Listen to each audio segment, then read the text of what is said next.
Hello students, आज हम लोग जो है क्लास 8 का ज्योग्राफी का चैप्टर नंबर 1 स्टार्ट कर रहे हैं। ठीक है, चैप्टर का नाम आपका है रिसोर्सेज। ठीक है, तो चलिए देखते हैं हम लोग ये क्या है। तो रिसोर्सेज मतलब एक्चुअल मीनिंग क्या है। ठीक है, तो anything which is useful for us वो जो है आपका रिसोर्सेज कहलाता है। ठीक है, जैसे कि मान लीजिए ये सेव है, ये आपके लिए किसी ना किसी रूप में यूजफुल होगा। ये आपके लिए जो किचन में यूज़ होता है, आपकी मम्मी यूज़ करती हैं, ये भी आपकी लिए किसी न किसी तरह आपका यूज़फुल है। ये क्रीम पाउडर है ना, सुंदरता का रूप, तो ये भी आपके लिए किसी न किसी रूप में जो है यूज़फुल है।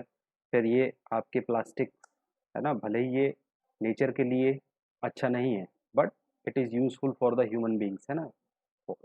स्टोरेज के लिए मोस्टली हम लोग इसी का इस्तेमाल करते हैं।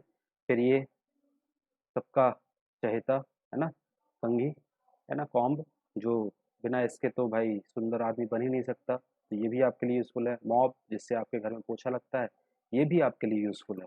ठीक है, फिर आपके लिए वॉशिंग मशीन किसी न किसी रूप में, ये भी आपके लिए यूज़फुल है ना। उसके लिए यूज़फुल नहीं है जो कपड़े हाथ से धोता है, but it is useful for some people है ना। पानी का नल है ना, और जो उसमें से पानी निकलता है, ये दोनों आपके लिए किसी न किसी रूप में यूज़फुल है।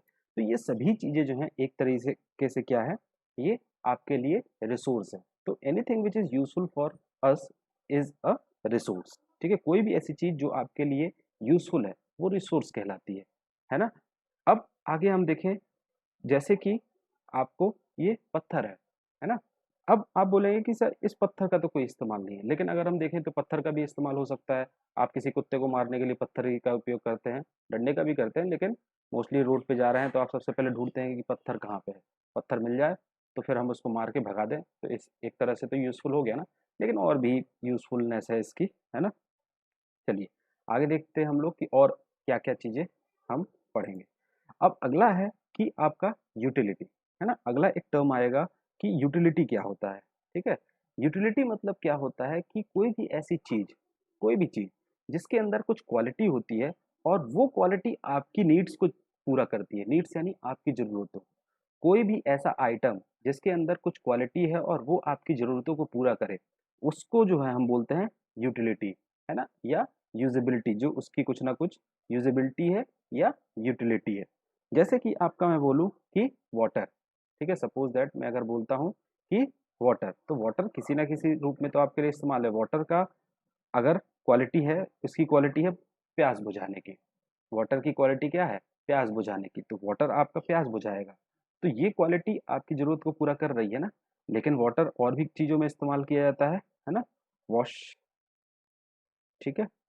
वॉश यानी किसी चीज़ को धोने के लिए भी हम इसका इस्तेमाल करते हैं, बर्तन धोने के लिए, कपड़े धोने के लिए। तो वहाँ पे हमारी इसकी क्वालिटी बदल गई, वहाँ पे कपड़े धोने की क्वालिटी आ गई इसके अंदर। तो वो हमारी ज़रूरतों को पूरा कर रहा है। इसी तरह इलेक्ट्रिसिटी के अंदर भी बहुत सारी क्वालिटी होती है। पंखे को चलाने की क्वालिटी होती है, वॉशिंग मशीन को रन करने की चल क्वालिटी होती है इसके अंदर।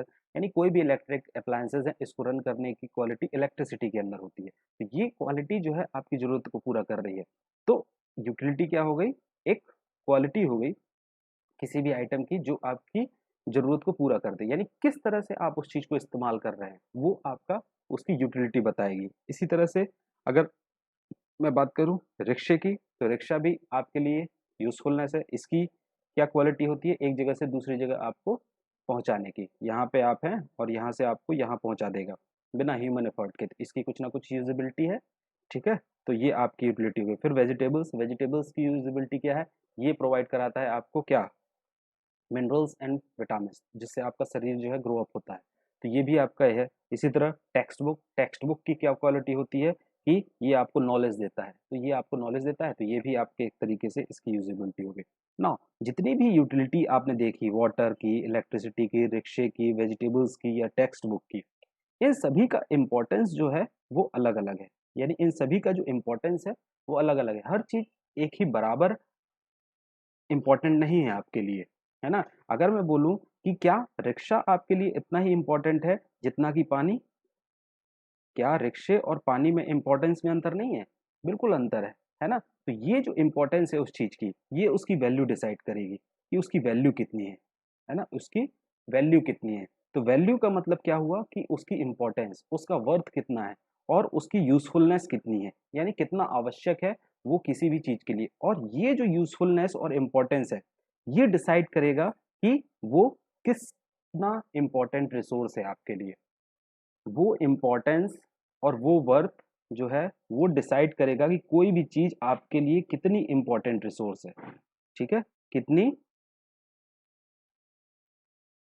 इम्पोर्टेंट रिसोर्स है वो आपके लिए, ये डिसाइड करेगा कौन, उसकी इम्पोर्टेंस। तो इस तरीके से हम लोग रिसोर्स की इम्पोर्टेंस डिसाइड करेंगे और यूटिलिटी आपको उसकी क्वालिटी के बारे में बताएगा। तो ये दो चीजें हो गई। जैसे एग्जाम्पल समझते हैं, जैसे ये एक सेव है और ये एक आपका पत्थर है ना, दोनों चीजें आपकी इम्पोर्टेंट है। लेकिन अगर मैं पूछूं कि सेव और, ठीक है, जैसे ये दो चीजें, एक सेव है आपका और एक आपका ये पत्थर है, ठीक है, एग्जाम्पल देख रहे हैं हम लोग। तो सेव और पत्थर में अगर मैं पूछूं कि इन दोनों में से इम्पोर्टेंट कौन है ज़्यादा, तो आप बोलेंगे कि भाई ये सेव हमको ज़्यादा इंपॉर्टेंट लग रहा है, इसको आप फर्स्ट प्रायोरिटी देंगे और इसको सेकंड प्रायोरिटी देंगे। कुत्ते को भगाना उतना ज़्यादा इंपॉर्टेंट नहीं है जितना शरीर पर ध्यान देना इम्पोर्टेंट है ना। तो आपका ये चीज़ें हो जाएंगी, तो सेव आपका ज़्यादा इंपॉर्टेंट है। लेकिन अगर मैं इसी को थोड़ा सा आगे बदल दूँ, ठीक है, और बदल के मैं ये बोलूँ कि ये भगवान आ गए, ठीक है, ये आपके भगवान आ गए। अब मैं पूछूं कि इन भगवान और इस सेव में कौन ज़्यादा इम्पोर्टेंट है, ठीक है, भगवान और आपके सेव में कौन ज़्यादा इम्पोर्टेंट है। तो जो थीस्ट पर्सन होगा, यानी जो आपका भगवान को मानने वाला पर्सन ज़्यादा होगा, वो ये बोलेगा कि भगवान ज़्यादा इम्पोर्टेंट है। लेकिन ये भगवान भी तो पत्थर से ही बने हैं, है ना, God is also made up of this stone, है ना, इस स्टोन से ही इनको काट छाट के बनाया गया है ना। तो इम्पोर्टेंस यहाँ पे बदल गई ना चीज़ों की। तो ऐसा नहीं है कि जो चीज़ आपके लिए अभी इम्पोर्टेंट है वो आपके लिए हमेशा इम्पोर्टेंट रहेगी, या ऐसा नहीं है कि जो चीज़ आज आपके लिए इम्पोर्टेंट है वो कल रहेगी, या फिर जो आज नहीं है वो इससे 100 साल पहले नहीं थी। तो समय के साथ चीज़ों की यूज़फुलनेस बदलती रहती है, इम्पोर्टेंस बदलता रहता है, या फिर ये बोलें कि जब उसका रूप बदलता है तो भी उसका इम्पोर्टेंस बदल जाता है। जैसे हमने देखा कि पत्थर और आपका जब वो बना भगवान, तो चीज़ें आपकी बदल गई, ठीक है।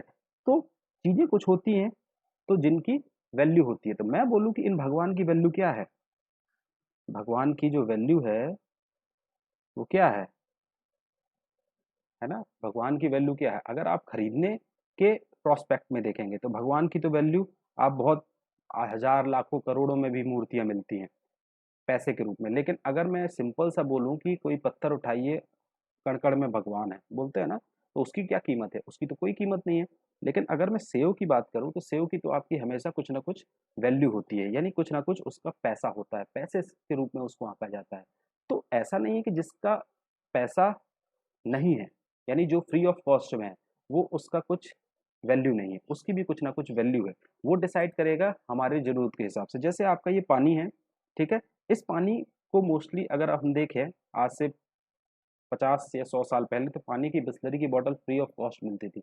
उसकी कोई कीमत नहीं थी, है ना? वो फ्री ऑफ कॉस्ट थी, तो वो आपका रिसोर्स नहीं था क्या? उसकी कुछ इम्पोर्टेंस नहीं थी क्या? वो उसके अंदर कुछ क्वालिटी नहीं थी क्या, या यूटिलिटी नहीं थी क्या कि जो वो आपकी ज़रूरतों को पूरा करे? लेकिन वो तो फ्री ऑफ कॉस्ट थी ना, वो आपकी क्या थी? फ्री थी बिल्कुल, ठीक है? वो तो आपकी फ्री थी ना, वो आपकी फ्री थी। फ्री होने के बाद भी उसकी कुछ ना कुछ वैल्यू थी। बिना पानी के अगर मैं बोलूँ कि 1 दिन रह लिए, तो आपको कोई वैल्यू समझ में नहीं आएगी। मैं बोलूँ कि 100 दिन रहना है, तब आपको पानी की वैल्यू समझ में आ जाएगी, ठीक है? उसका कुछ पैसा नहीं है, बिना पैसे की चीज़ की भी वैल्यू होती है। तो वैल्यू होती है तो वो एक रिसोर्स है ना? आपके लिए। चलिए आगे देखते हैं हम लोग। ये जैसे गोल्ड है, सेम एग्जांपल, है ना? अब इन सभी आइटम्स में सबसे ज़्यादा मैं प्रीशियस बोलूँ या कीमती बोलूँ तो आप बोलेंगे कि गोल्ड है ना? आप बोलेंगे गोल्ड सबसे महँगा है। लेकिन सबसे ज़्यादा वैल्यूएबल अगर मैं बोलूँ पैसे को हटा के, तो मैं बोलूँगा कि पानी मेरे लिए ज़्यादा कीमती है ना? सब ज़्यादा इम्पोर्टेंट है मेरे लिए। तो इम्पोर्टेंट वे यूटिलिटी और वैल्यू ये दोनों मिलके किसी भी रिसोर्स को डिफाइन करते हैं कि वो आपके लिए कितना ज़्यादा ज़रूरी रिसोर्स है ना? वो डिपेंड करेगा टाइम टू टाइम और उसके शेप, साइज़ और उसके रूप के बदलाव में, ठीक है? चलिए आगे हम लोग देखते हैं। रिसोर्स, तो ये आपकी एक रिसोर्स की सिंपल सी डेफिनेशन है। A resource is anything on this earth that is necessity for human being. Necessity का मतलब क्या हुआ, जो आपकी ज़रूरतों को, जो आपके लिए ज़रूरी है, and some value for it, जो उसके लिए कुछ कीमत रखती है। तो रिसोर्स इज़ एनीथिंग, कोई भी चीज़ ऐसी अर्थ पर, कोई भी चीज़ जो आपके लिए ज़रूरी है और वो आपके लिए कुछ वैल्यू रखती है, वो आपका रिसोर्स कहलाएगा। ठीक है? चलिए, आगे बढ़ते हैं हम लोग। तो ये आपकी बुक है ना? एनसीईआरटी की। तो जो अभी तक हमने पढ़ा है उसको थोड़ा-सा एक बार एनसीईआरटी के रूप में कवर कर लेते हैं। तो ये आपका पहला पैराग्राफ है। इस पहले पैराग्राफ में, ठीक है, बच्चों और माँ के बीच में जो है एक कन्वर्सेशन है और बच्चे पूछ रहे हैं कि रिसोर्स क्या होता है ना? रिसोर्स क्या होता है? तो वो माँ बता रही है कि जैसे बॉटल हो गया, बुक हो गया, ठीक है? फिर उसके बाद बहुत सारी चीज़ें हैं, किचन्स के अप्लायंसेस हो गए। तो बच्चा पूछता है कि ये रिस मदर बोलती है कि ये सभी चीज़ें रिसोर्सेज़ हैं। तो कोई भी ऐसी चीज़ जो आपके लिए इम्पोर्टेंट है, वो रिसोर्स कहलाती है। तो फर्स्ट पैराग्राफ में यही लिखा हुआ है। ठीक है? Now come to the second paragraph. Second paragraph में आपको यूटिलिटी के बारे में बताया गया है। तो यूटिलिटी मैंने बताया आपको, कोई भी ऐसी चीज़ जिसके अंदर कुछ क्वालिटी है और वो आपकी नीड्स को, ज़रूरतों को पूरा करता है, उसको यूटिलिटी बोलते हैं। है ना? तो यहाँ पे क्या लिखा है? यूटिलिटी और usability is what makes an object substance a resource.